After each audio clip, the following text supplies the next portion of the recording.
Dimanche dernier, Meghan et Harry livraient sur CBS une interview événement à la présentatrice culte de la télévision américaine, Oprah Winfrey. Une interview très attendue par des millions d'Américains, mais aussi d'Anglais et d'Européens qui avaient envie de comprendre leur rupture avec la famille royale. Si je n'en parlais pas, je serais passée à l'acte. Je ne voulais plus être en vie. Une interview qui était aussi un coup médiatique fort, avec des enjeux financiers colossaux. On sait par exemple qu'Oprah Winfrey a réalisé cette interview pour la modique somme de 7 à 9 millions de dollars. What? Mais si le couple n'a officiellement rien touché pour cette interview, Oprah Winfrey serait en train de préparer un documentaire exclusif avec Harry pour Apple qui pourrait leur rapporter gros. Et si dans l'interview Harry se plaignait que la famille royale lui ait coupé les vivres, le couple a tout de même pu s'acheter une maison à 14 millions d'euros avec les économies d'Harry, et les amoureux ont signé un contrat avec Netflix de 100 millions de dollars. C'est si simple, mais c'est si enrichissant. Sans compter que cette interview a confirmé l'intérêt du public pour le couple et leur histoire. Selon David Haig, le patron de Brand Finance, le couple pourrait peser encore plus lourd dans les années à venir. Il pourrait devenir une entité d'1 milliard de dollars au cours de la décennie à venir s'il décidait de faire de la publicité pour des produits cosmétiques ou des lignes de vêtements par exemple. Visiblement, même loin de maman, Harry semble s'en sortir comme un grand. Alors évidemment, cette interview a fait beaucoup parler. Alors ce qui est amusant, c'est que visiblement au niveau financier, ça va, hein, ils pèsent 35 millions, ils ont pris 5-6 millions là. Enfin, ils disent beaucoup moins, enfin bon. Il reste 1h30 de rush non exploité par Oprah Winfrey. Ah oui, ils vont en faire quelque chose. Et ça a déjà rapporté 60 millions de ventes dans le monde entier.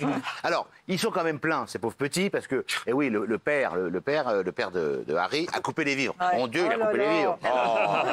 C'est vrai que c'est terrible.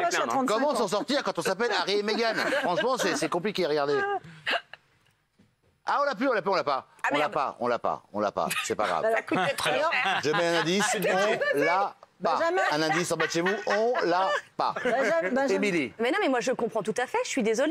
Vous êtes papa, vous avez 4 enfants. Vous n'allez pas arrêter de donner de l'argent à l'un des 4, vous faites tout le temps la même chose pour les 4. Oui. Et à partir du moment où le prince Charles continue à donner de l'argent à William, c'est normal qu'il en donne aussi. Alors par exemple, je lance un appel, mon fils Simon qui maintenant travaille avec Magali Berda, tu n'auras plus un rond, je te le dis, voilà. Benjamin, vous savez que tout est communication, et alors est-ce que la photo qui est derrière vous, regardez bien le prince Harry, est-ce qu'il n'y a pas quelque chose qui vous choque? Oui, il y a le pittosporum panaché qui n'a pas été arrosé derrière. Regardez ces chaussures. Ces chaussures sont usées, il a mis ça exprès, tout est communication dans cette interview. Vous croyez vrai? Non. Alors, Daniel Moreau, je vous aime beaucoup. Vous pensez vraiment qu'il y a un mec payé une blinde atomique qui va dire alors mon prince, mettez des chaussures de merde pour faire pitié. Les chaussettes sont en coton et non pas en fil d'écosse. Les chaussées sont en coton. J'ai remarqué quelque chose également. Je suis désolée de oui, il n'a pas remonté ses chaussettes jusqu'en haut. Ça aussi. Non, mais vous vous moquez, c'est pas une information importante. Regardez, excusez-moi, mais il aurait dû se mettre sur son 31, comme on dit.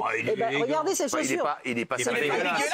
Il n'a pas pris ses chaussures au dernier moment. Est-ce que vous croyez que moi, ça se voit que j'ai plus un rond quand je suis habillé comme ça? Malheureusement, vous voyez? Eh ben oui, mais ça, personne ne l'a dit, c'est un scoop. Je vous le dis, j'ai plus un rond. Oui, qu'est-ce qu'il y a? Benjamin, vous l'avez très bien dit, c'est vrai qu'ils l'ont vendu entre 7 et 9 millions d'euros, de dollars, cette interview, mais le couple, ils ont touché combien, à votre avis? 337 000 euros. Le couple, ouais, 340 000 euros. Mais c'est de la pipoterie, ça. Vous ajoutez un contrat avec Netflix de 100 millions de dollars.